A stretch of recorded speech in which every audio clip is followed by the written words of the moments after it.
Let's En el now día de hoy, turn. como director general de la...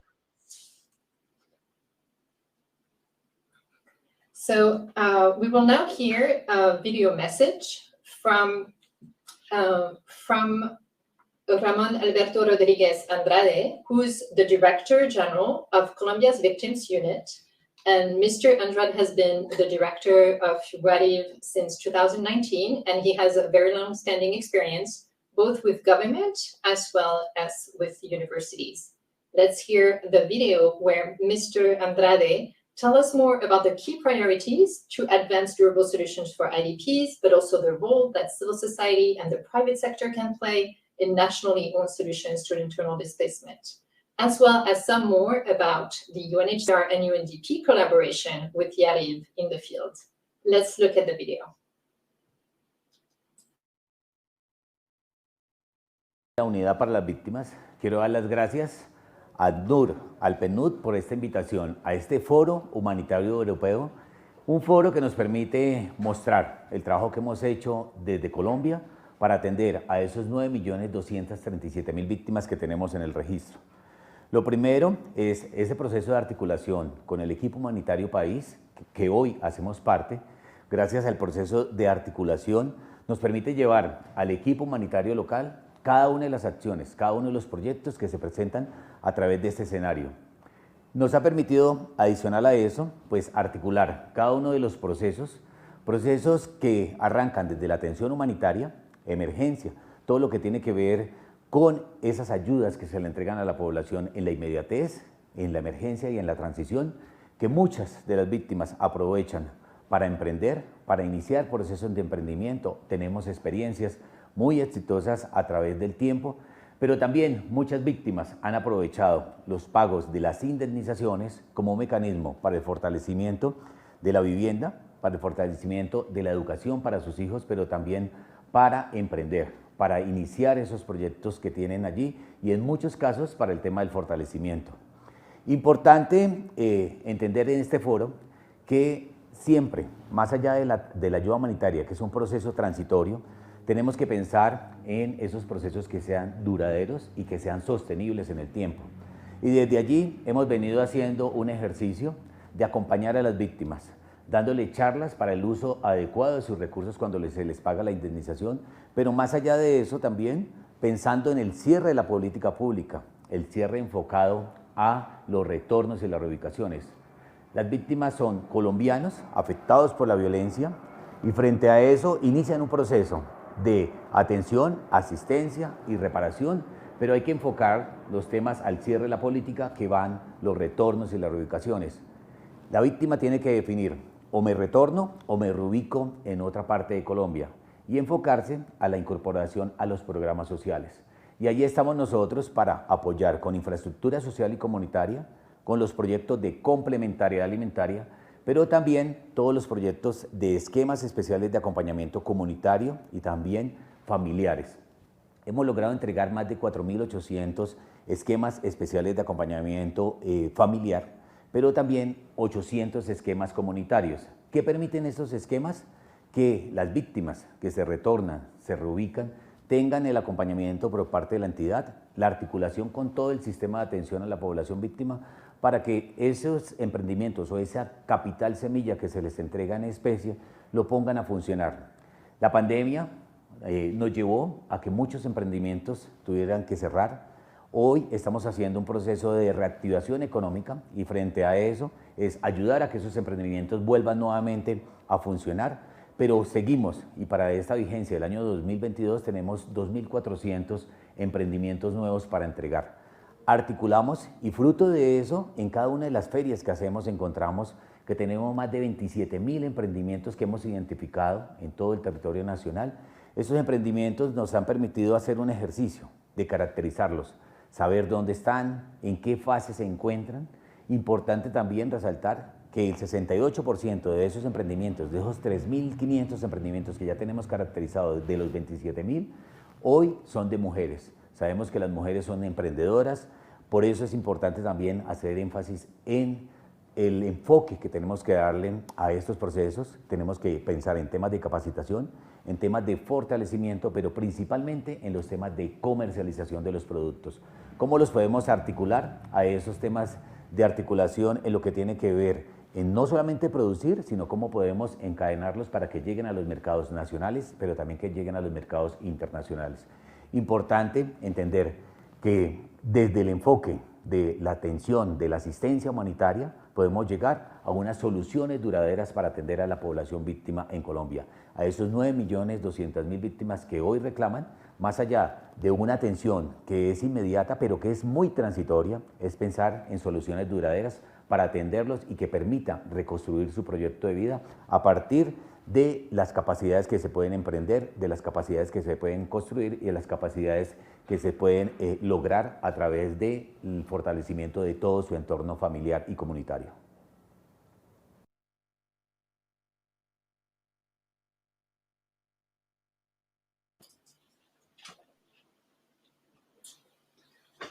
Well, that was a really interesting example of how a government has taken forward those nationally owned solutions. And now we will hear about another speakers, distinguished speakers, Mr. Abdelrahman El Mahdi, who's Managing Director of the Sudanese Development Initiative, SUDIA, and Mr. El Mahdi has over 20 years of international experience in international development, rather. So, Mr. El Mahdi, thank you so much for being with us today. And what would be really interesting, I think, to hear today is what role can civil society play to advance nationally owned solutions to internal displacement? The floor is yours. Thank you, Greta. So good afternoon, and thanks to thanks to UNDP and UNHCR for this opportunity to be part of this panel on advancing solutions to internal displacement. As Greta mentioned, my input today will focus on the role that CSOs can play to advance nationally owned solutions to internal displacement and further the localization agenda. In the short time I have, I'll try to present an example of a locally owned solution to the problems encountered by IDPs. I'll also reflect on how the drive for more nationally owned solutions to displacement can be furthered by civil society organizations like ours. And I'll conclude with a few actionable recommendations on how best to advance the localization agenda through nationally owned solutions. So first, an example of a nationally owned solution I'd like to share happened in Otash IDP camp in Sudan's South Darfur state. 18 years into its extended existence, the camp is home to over 200,000 IDPs representing over 60 different tribes from Darfur. Camp residents are living in poor conditions, have very limited economic employment opportunities, and are constantly struggling to meet their basic needs. Women and youth are hardest hit and represent the most marginalized groups in the camp. Insecurity, like elsewhere in the region, has also been on the rise since the UN mission's drawdown in late 2018. So in late 2021, our organization set out to implement a solution that would invest in establishing IDP community-based structures that would be supported to respond to the camp's needs for improved social cohesion, provide economic opportunities for women and youth, and improve engagement with local authorities in response to some of the camp's basic needs. In consultation with the 16 residential units that make up Otash IDP camp, existing community-level structures were consolidated into an inclusive community action group with a good representation of men, women, youth leaders from the different tribes.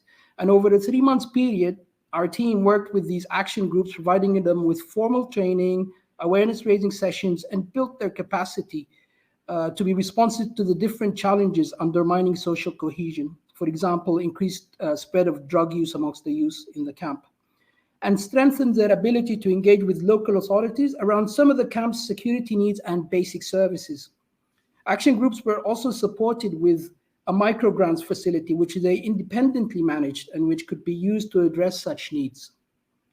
This microgrants facility was used to repair and rehabilitate broken hand pumps and to install lighting in unsafe areas which women or camp residents frequented at night. Small business development committees were formed for men and women separately to provide self-employment opportunities. Business committees received training on basic bookkeeping and small business management and were provided with capital for a revolving fund mechanism that was used for business startups. The business committees are now managing 2 revolving funds which have been used to set up medium-sized businesses inside the camp and which have increased the income of their members. Another separate business was set up and is being managed exclusively by the Community Action Group, which we had set up earlier, and having its revenues going towards its own financial sustainability. Examples of nationally owned and community-driven solutions to issues of internal displacement, such as the Otash camp example that I just shared, are increasing thanks to efforts of actors such as the UNDP and UHCR, who are now engaging more and more with national CSOs such as ours in these endeavors. Our role as civil society organizations is particularly important in working alongside UN actors and others in the process of developing and implementing these solutions regarding issues of internal displacement. An example of this role playing out was in 2020 and 2021 when Surya, our organization, worked in partnership with UNDP, UNHCR, and other UN agencies on a baseline for durable solutions for IDPs in Darfur for the UN Peacebuilding Fund. Facilitating community consultations, collecting and analyzing data, and reporting on findings, as well as validating these findings with communities and other stakeholders. And finally, facilitating workshops with stakeholders, including IDPs, to come up with action plans which the PBF can then support. In the next step, it will be vital to ensure that CSOs can play a key role in implementing and monitoring the projects and action plans that are supported through the PBF, the Peacebuilding Fund. Other broader recommendations to the EU and other actors on how best to advance the localization agenda would include raising awareness amongst national actors and stakeholders on the localization agenda, and supporting national civil society organizations in monitoring progress and documenting best practices and lessons learned in furthering the agenda through nationally owned solutions. Also emphasizing and pushing for more inclusive partnerships, with particular attention being devoted to strengthening consultations and partnerships with national civil society organizations like ours, who are working in conflict-affected areas and with IDPs. And lastly, engaging with the government to capitalize on and revive the long history of indigenous peace building and early warning mechanisms, which already include the tools, mechanisms, and structures in place to build peace and mitigate internal displacement in the first place. Thank you for your time, and I look forward to more reflections on the topic in the moderated discussion. Thank you, Greta. Thank you so much, Abdel Rahman. This was so interesting, this example of El Fasher camp and how much solutions are homegrown, but also supported by the international community. And I really encourage all of you who have tuned in to this hour to also put some specific questions or discussion points for our speaker. Unfortunately, I have to tell you that we can't hear from the other scheduled speaker, Mr. Rad Al-Abbasi, due to an emergency family issue. And we were hoping to hear from another speaker, Mrs. Amanda Thurler, who we're still hoping to hear from, but who is in car and is having, unfortunately, technical difficulties to join.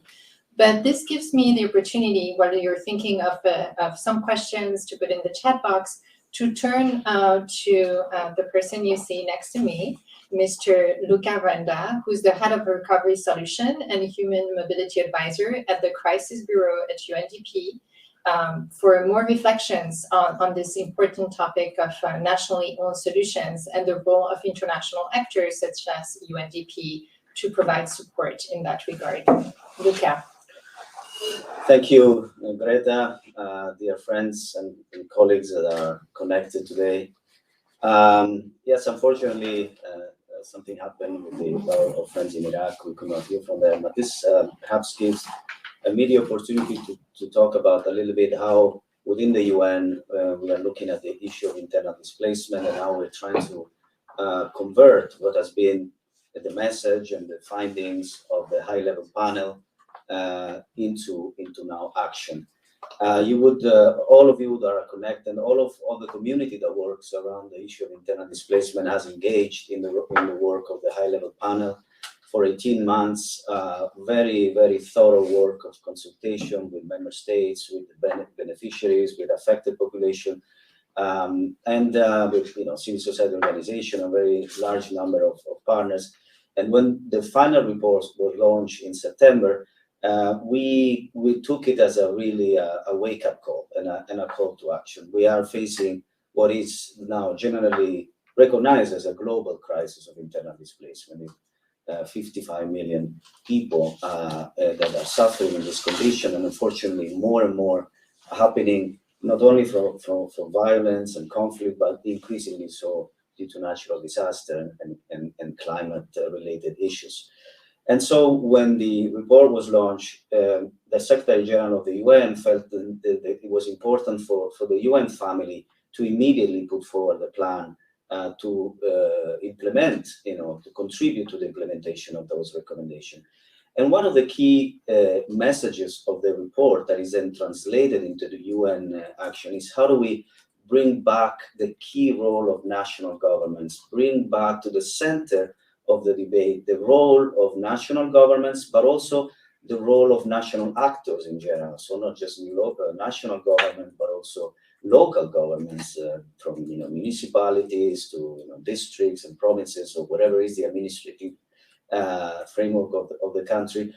And so not only a specific sector of the government, but the entire spectrum of the line ministries that work around development issues. So what we call a whole of government approach, where there are different parts of national governments and different level of the governments that are engaged in the solutions to internal displacement. But we also needed to take another important recommendation, which is to adopt what we call a whole of society approach. So not just governments, but also civil society organization, private sector, businesses. We heard that, for example, both from Colombia and Sudan, how important it is the engagement of civil society, but also the business community into finding solution. And so this was translated in central element of what is now the Secretary General Action Agenda on Internal Displacement.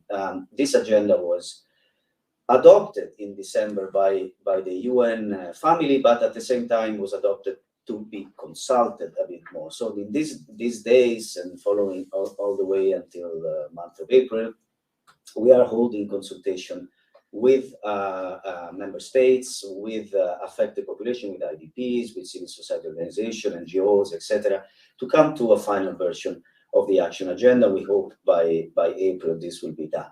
Some actions, though, have been taken already by the Secretary General, and as part of the architecture of the UN to follow up on the agenda is the appointment of a special advisor of the Secretary General on internal displacement that is now being considered, and hopefully that will happen soon. And at the same time, the creation of a small group a core group of UN agencies that will be tasked to follow up and sort of promote the implementation of the agenda. It's called the UN Steering Group on Internal Displacement. UNDP and UNHCR are actually part of that group. It is, we feel, in a sense, the responsibility now to really step up our engagement, and not only to increase our engagement, but to make sure that we are working together in a less fragmented and a more effective way. I am sitting today in UNHCR, actually, and speaking, I think, on behalf of both UNDP and UNHCR.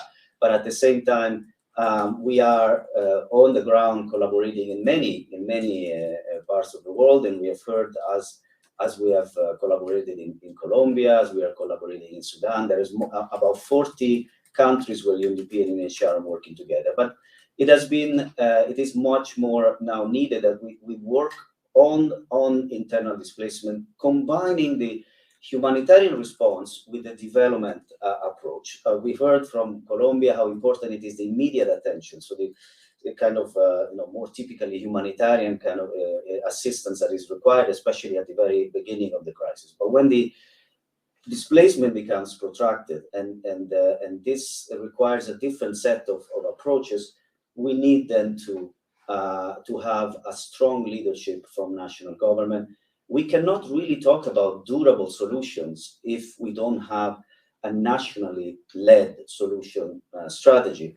A durable solution is in general terms can only happen with a development approach. So having a strong role of national institution, having a strong engagement of the whole society, and of course with international solidarity. This is a given, and in part some of I would say any government that want to seriously address the issue of internal displacement will have the door open within the UN, hopefully now in an even more or better organized matter. And at the local level, we will have, of course, the UN coordination of the resident coordinator being, the main entry point for UN support. So I will stop here. I'm happy to also to take questions from the floor. Again, regrettably, we could not have all the intervention that we would want, but I wanted to have, thank you, Greta, for offering the opportunity to share some reflection about the way forward from the UN side on the internal displacement. Thank you so much, Luca. I think that was extremely helpful, and actually responded to one of the questions that one of our participants put on the chat, which asks also more about the action agenda on internal displacement of the Secretary General. So indeed, as you, I think, very well put it, Luca, this is a follow-up to the panel report that was given to the Secretary General in September with recommendations on how to step up action on internal displacement. And I think it's really the way Mr. El-Mahdi also described what is happening in Darfur, in particular in Al-Fasher, is really important, because it has actually also inspired some of the recommendations of the panel, of the high-level panel on internal displacement, which looked at different situations and tried to see the role of, as was really explained by Mr. El-Mahdi, the role of civil society to play such a strong role in partnership with international institutions and also with authorities. And I think, Mr. El-Mahdi, if you're still with us, it would be very, very interesting to hear more about what made it possible to do this in Al-Fasher. What do you think about this? What were the criteria? What were the ingredients, in a way, which made it work? What were the different criteria, the different conditions which made it possible? But also, what would be your advice for other countries which are looking, or other even parts of Sudan, which are looking at supporting national or locally owned solutions with the type of business entrepreneurship and other local initiatives that you described? Like, what made it a success in your view, or is making it a success? Mr. El-Mahdi, if you want to tell us a few words about this. Sure. Thanks for the question. Thanks, Greta. So I think just reflecting on the success of that particular project on our entry, one of the things was that working in IDP camps in conflict situations in like Darfur, but also in a protracted context. So this Darfur conflict has been going on for over 18 years in terms of these IDP settlements, and they've become part of, the main towns. So in some ways, they've seen humanitarian actors come and go and support, humanitarian support dwindling over time, donor fatigue. I think at some point for us as a CSO, the most important ingredient was the trust of being there over a long time, more so than just coming in to deliver some relief goods, some items that are being distributed by the World Food Program or things like that. It was more about, one, we had been in that camp for the past 3 years, looking at working with the communities, understanding the problems, issues related to human security, and coming at it from that angle, from a peace building, social cohesion angle.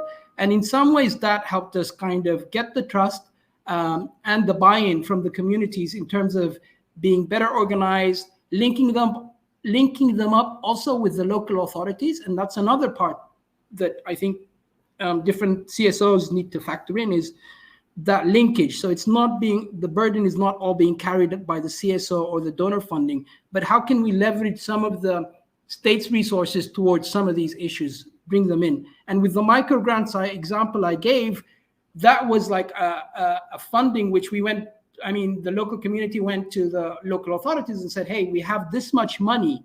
What can you be putting in towards the lighting in these areas?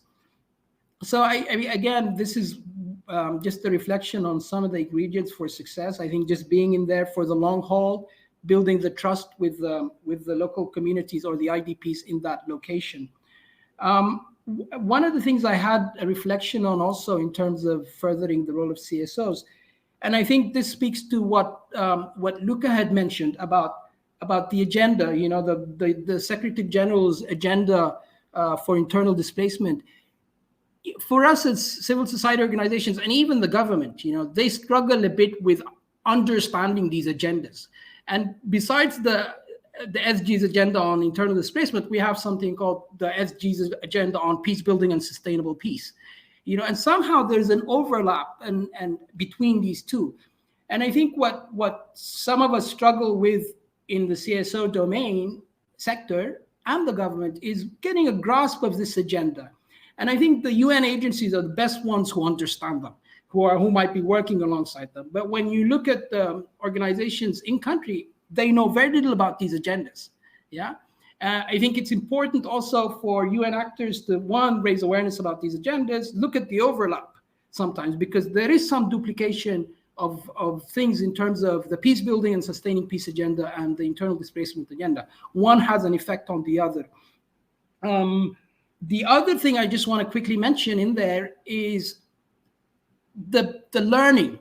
A lot of the times when we implement programs through UN agencies, UNHCR, UNDP included, there's a learning element that's missing, a learning and reflections element. And I see that a lot. And sometimes you have over time, especially in the case of Darfur with this protracted IDP situation, what's been picked up 6 years ago is being done again. Same mistakes are being done again 6 years later.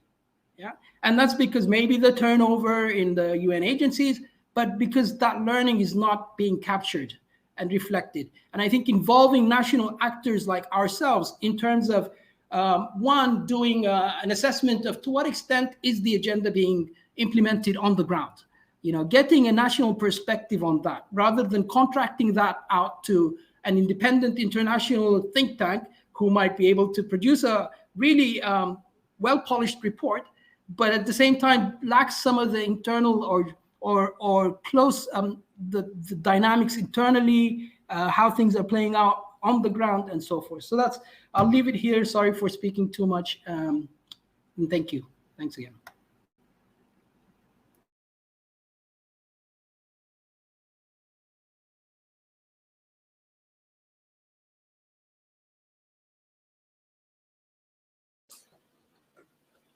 Sorry, I think I was on mute, but thank you so much again, Abdelrahman El Mahdi, for all these considerations. I think we really heard from you the importance of the continuity of action to really build the trust of communities over time, also using the peace building angle, also the importance of the link with authorities, whether they're at the local level or national level, to really support that partnership and ownership.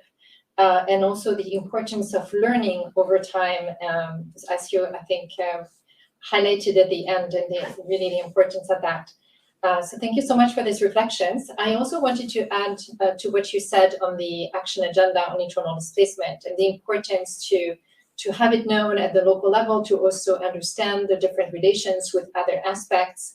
As you mentioned, there is the SG peace building, sustaining peace, the peace building agenda. There's also the sustainable development goals, which are, of course, essential and where IDPs are mentioned and they should not be left behind.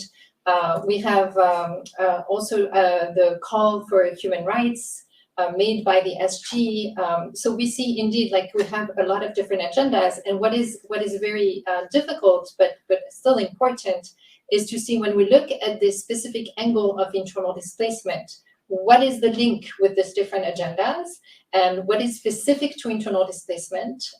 And so that is really the goal of the action agenda, is to look at the UN specific actions, 31 commitments which can link to these other agendas, which can really step up and accelerate action on internal displacement, in particular solutions. So we're also very happy to have further discussions with you and with other civil society actors on the action agenda. And there's actually right now a series of consultations happening at regional level on the action agenda. So last week there was one on the Americas, and actually this week there will be a discussion with some Middle East governments and also with CSOs.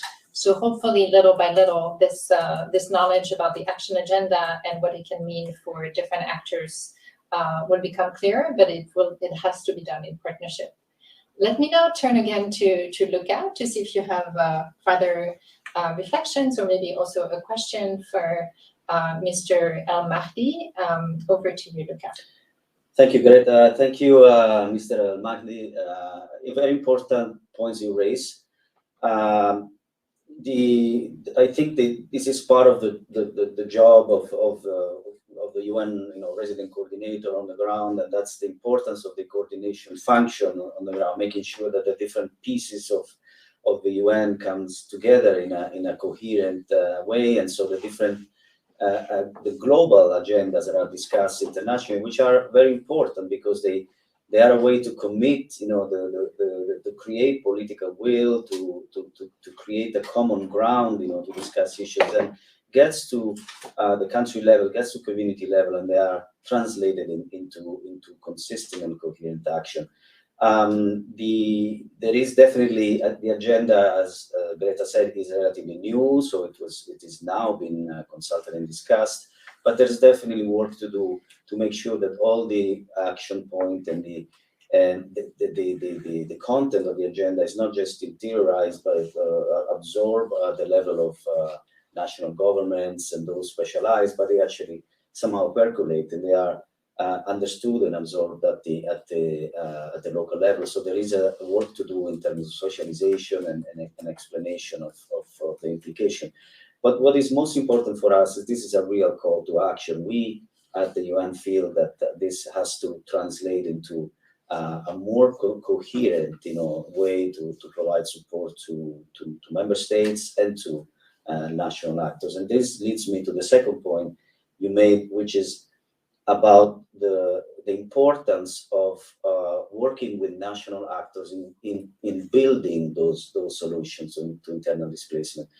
I have to say that I sympathize with you because as a development actor, sometimes I feel like we feel in the same way as development actors, we tend to stay in the country for longer, let's say, than other actors and come and go. That's why it's so important that this interaction between humanitarian and development actors starts from the beginning, because when humanitarian actors come to a situation in a country, they meet colleagues from the development world that have been there for some time, and using that network of relationship, you use the word trust, and that's a very important word. A lot of time when discussing with national authorities, local authorities, building that trust around a common agenda, although of course we bring international principles and we bring international protection system when it's refugees. We now bring more and more the guiding principles on internal displacement or regional instruments that exist. So there is the principled approach and the approach based on norms and values, and then there is the approach from the government side, which is I have a situation and I have to deal with it, so help me. And so when the building of the trust and the building of a common platform for interventions is critical, and here is where the role of national civil society organization and those that know the reality on the ground becomes super important. So the point is absolutely well taken, and I think it's very much in line with the spirit of the high-level panel report and now of this G action agenda. So our commitment to you is to be true to that. Excellent. Well, we don't see any other question on the chat, but if I can just go back to you, Mr. El Mahdi, and maybe ask you another question. I think what was very interesting in your presentation, you also talked about the different groups which were represented. There also the role of women and how to make sure that they were also represented in businesses. If you can talk about kind of this differentiated approach or the inclusive approach that you have taken as part of your organization, and that what you see, and again, what makes it a successful approach to make sure that different groups of different, you mentioned also 60 different ethnicities, I think, which are in the camps in Darfur, and how do you make it work? Like what are your reflections also on this question of age, gender, and diversity? Over back to you.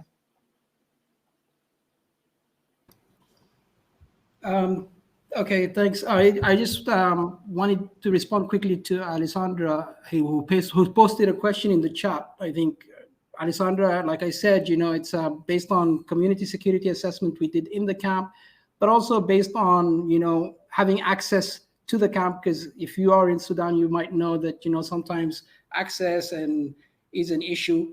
And also proximity to where we are. So we had some resource constraints. We're a small NGO, so that also we can't extend our services to the faraway IDP camps. So yeah, again, Greta, the question you posed, I think, is really valid. My own experience and reflection on that is it's quite challenging with the different ethnicities, and especially given the long period of displacement that people have been in the camps. There's a sense of, let's make the most out of whatever aid comes in, and that notion that everything is basically any funding or support coming in is a giveaway. So this issue of trying to create a sustainable business, keeping records and accounts, it's a culture that's new, but it needs a lot of it needs consistency. So you can't come in and do a training for a week, set up a small business development committee, set them up with a revolving fund, and then go off and expect to come back in a year and find it still operational. You need to be there for the long haul, checking in on them. The personal relationships also count. So it's not, working with as an NGO, we always factor in that we have our staff and our team from that area so that they're less likely to move. They meet the other people from the camp in the marketplace. They can have an exchange around the issues. How's your committee doing? Oh, we've had this. They can troubleshoot. So that's an important part to it also. I think, again, it's better from our experience to work with the different groups separately rather than in a mixed group. So when we did the small business development committees, we had one specifically for the women and one for the men. And the men's group had youth in it, and the women's group had youth in it as well, rather than to try a mixed, setting up a mixed committee. Same thing with the action group, the community action groups. We had one that is predominantly women and one that has a mixed group of men and women. Just because sometimes the women don't get their fair share of decision-making, of being able to use the resources that are allocated from the civil society organizations like ours, and the men end up, taking the lion's share of where these resources are spent and how they're spent. But I think it's just, it's an important thing to work with these groups separately, and sometimes being astute and aware of the ethnic dimensions and tensions that might be playing out in the camp when you're doing this work. So I think the facilitators, your program team, your staff need to be conflict sensitive. They need to be aware of the makeup of the people they're working with and the broader context. So in Sudan, with the military takeover of power in October 25th last year, that created a whole set of different dynamics that were reflected in the camp. So I think as a CSO and an actor working with IDPs, you need to have that broader awareness of what's going on in the country, down to the micro level as what's going on in the camp, whether an incident happened between two groups, and being able to factor that into your work. Thank you.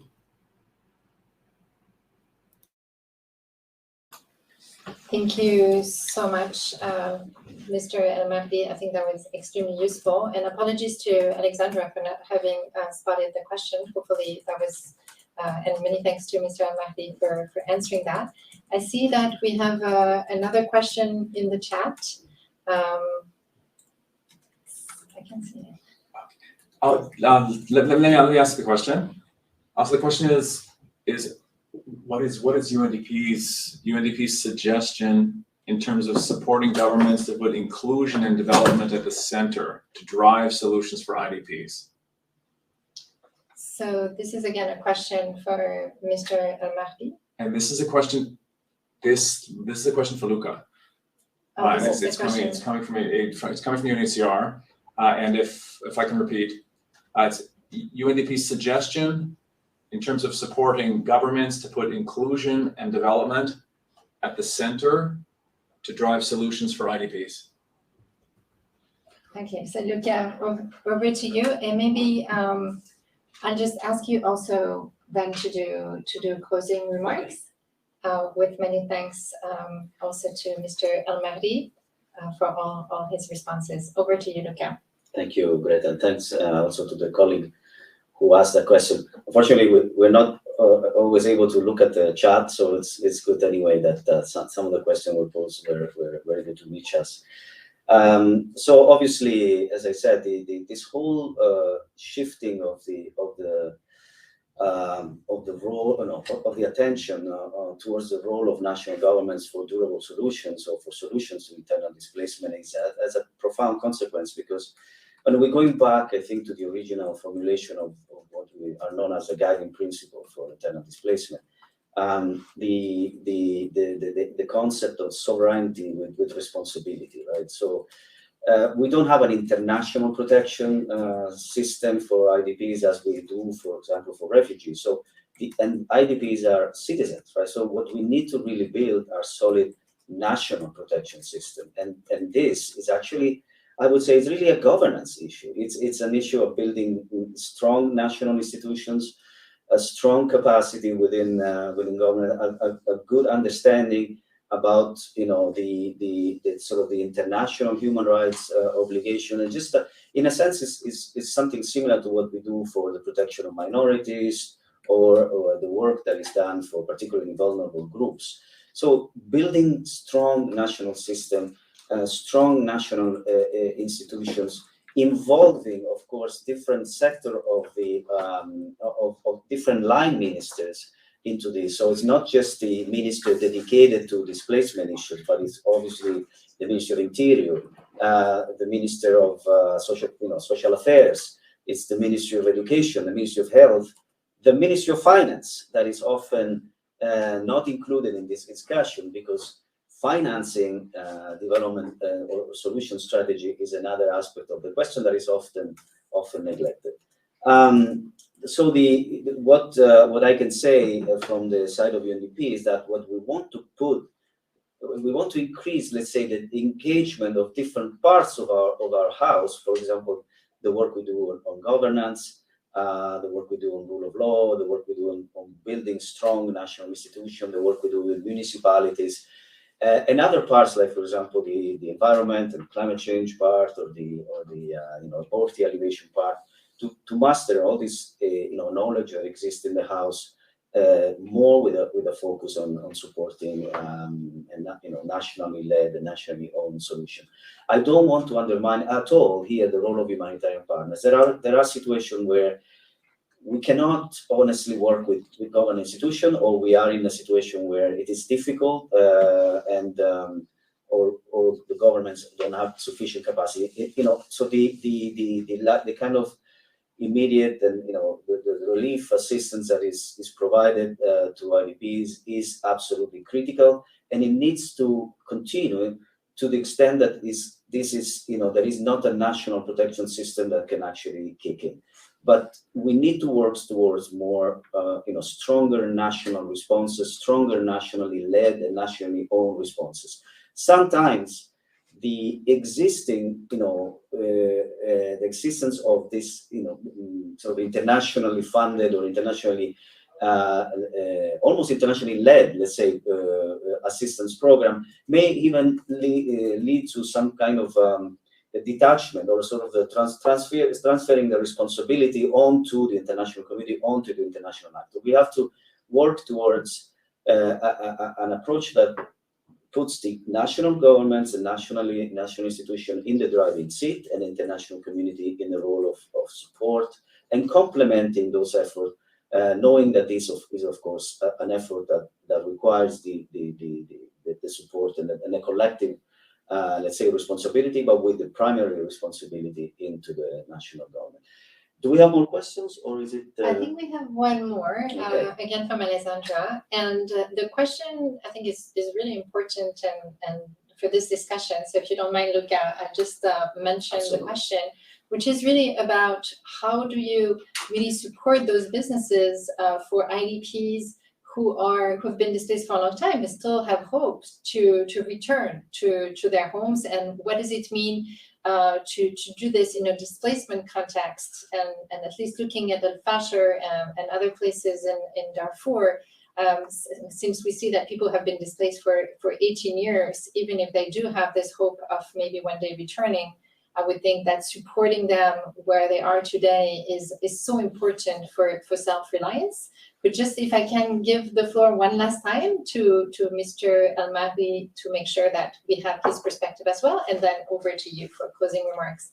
Mr. El-Mahdi, what is your sense on this question from Alessandra? Okay, I have a sense Alessandra is with us in Sudan. I don't know why, but anyway. My response to that question is, Alessandra, IDPs are very smart people. They have ways of maximizing on all the opportunities that might be available to them. So I don't think it's going to be a problem convincing them to start up a business or set up a business. The setting we have in Al-Taj camp, whilst the agricultural season is, you might probably know, they leave the camp, they go farm in their lands or in other people's lands, and whilst their families are left behind. So if you do have a business as a head of household, you can easily have someone else tend to the business while you're gone. And I think given the protracted displacement situation in Darfur, a lot of these IDPs aren't going back. Their children have grown up in that setting. They have friends there. They really don't want to go back to a place where there's no water, no health services. And so in some ways, the displacement and the camps have created some kind of permanent situation for them where they have a lot of benefits and services are coming. So that's the quick answer to that. But I also quickly wanted to throw in to Greta and Luca a question of my own, especially in context like ours in Sudan, where over the last, I think, 15 years or 20 plus years, authoritarian regimes, protracted conflict and displacement, and state institutions basically disintegrating and falling apart. And you talk about a nationally led strategy. So the question is, to what extent is it realistic to think that in a state like Sudan that's struggling, with this protracted conflict and the state institutions themselves are extremely fragile, civil services falling apart, how realistic is it to expect that we might have a nationally led strategy?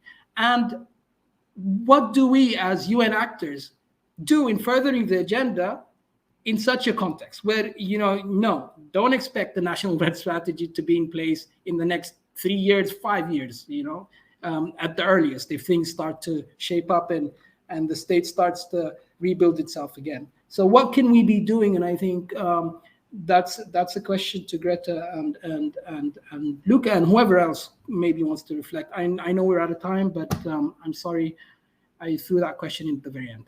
Thank you. For this very, very important question, which I think I will pass to Luca, unless if that's okay with you, as part of and then you can do the closing remarks. But just also to thank you again for Mr. El-Mahdi for all your very thoughtful responses, and we very much look forward to remain in touch. So over to you, Luca. Yeah. No, thank you for that question. I mean, I feel this is an issue that is very much present in the life of a development practitioner. Our main job, particularly in an organization, a UN organization like UNDP, that has the sort of the national governments as main client, if you want. So that's the government that is request our presence, etc.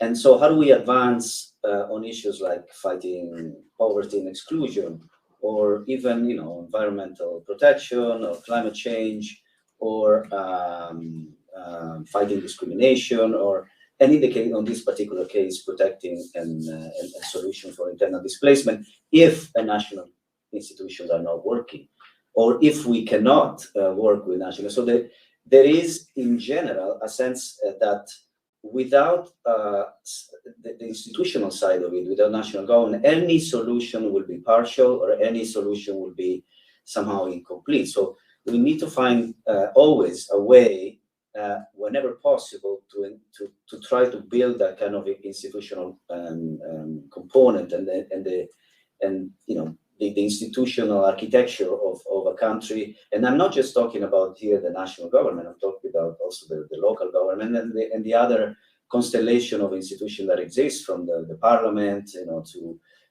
other government entities. Now, there are situations where, as I said, we might not even able to work directly with the government, and I don't want to go into the details, but this happens. So in those situations, again, the range of action that we can take is even more limited, but still we can try to continue to work maybe at the local level, or with other partners, and not necessarily the government institution. So I mean, it's a dilemma that we have, but at the same time, it doesn't, and it's obviously we need to adapt our work in the context where we are. But this should not distract or take away the primarily responsibility of national governments in providing solutions to IDP. So, Greta, I think we are. I don't think there are more questions from the floor. There are no more questions from the floor, Okay. but maybe just one quick point. Look at this to we're seeing Alessandra on the screen, but Alexandra is actually Amanda from Central African Republic. So it's Amanda that has been with us the whole time. So just that point of introduction. I don't think so. No, I think it's actually Alessandra. She's Alessandra. So yeah. All right. But anyway, thank you, Alessandra, for the questions and for connecting. Thanks to also the colleagues who have provided the question before. Thank you so much to Abdelrahman for being with us and for, in a sense, bearing also the accepting to answer all the questions. Our colleagues from Colombia were not able to join due to the time difference. Of course, we had this unfortunate situation with the colleagues from Iraq. It would have been obviously nice to hear their experience. But let me now provide maybe some closing remarks. I think, Greta, thank you so much for moderating the discussion. As I said at the beginning, I'm here. This chat, this talk was organized jointly with UNHCR. We wanted to really shed a light on the importance of how the locally owned, and particularly not just national, but locally owned solutions can bring to accelerate, let's say, addressing the internal displacement. We heard, of course, from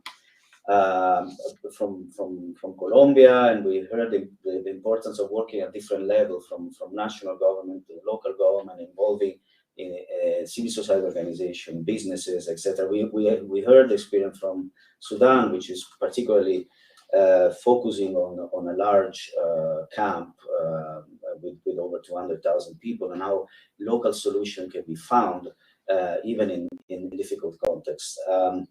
We, from our end and from my end particularly, and on behalf of both the organization and UNDP and UNHCR, I just want to say we are we are two key partners representing the humanitarian world and the development world, and we are profoundly aware of the fact that as UN we can be effective. We can be much more effective if these two level of expertise and mandates and presence on the ground can be combined. Whether if we leverage our respective strengths to support the national governments and to support directly the affected population. The SG Action Agenda provides a reinforced, let's say, revamped, platform for joint action. We hope the agenda will be finalized and endorsed soon. I think what we have seen in the consultation is a widespread support for this agenda. It is seen as an initiative of the Secretary General to accelerate results in an area that have so far, unfortunately, especially looking at the last 20 years, we haven't seen real improvements. We have seen the numbers increasing. So how do we collectively work towards reducing and eventually even eliminating internal displacement? So that the commitment I want to bring here, the commitment not just from the UNDP and UNHCR to continue working on this, but we do have we're setting up an architecture within the UN which will allow us to be, I hope, more cohesive, more effective, more consistent in our support to governments and communities. The kind of support, of course, is varied. It is from direct support to the affected population to technical assistance and financial assistance to governments and local governments on a number of issues, from data to inclusion in planning to sectoral support. There is one particular aspect that I want to mention, which is the issue of financing.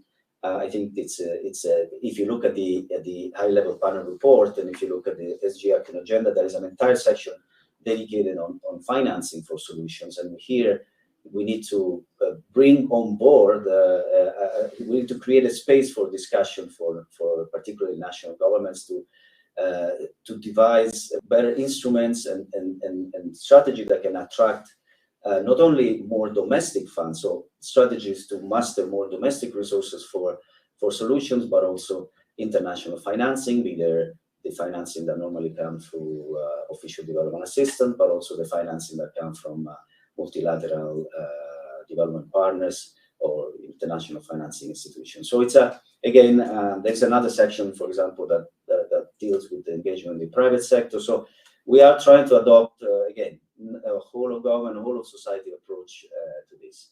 I hope this talk was stimulating and, in a sense, a way to talk about the SG Action Agenda, but then zoom in particular realities and to see how that approach of localization of solution and working through different parts of national government and national actors and bringing the humanitarian and development perspective has had an impact in at the end of the day in improving people's lives. So thank you very much. Thank you, Greta. Thank you, friends who have been with us. Thank you very much to Mr. Mahdi for his intervention, and I hope you have enjoyed this talk.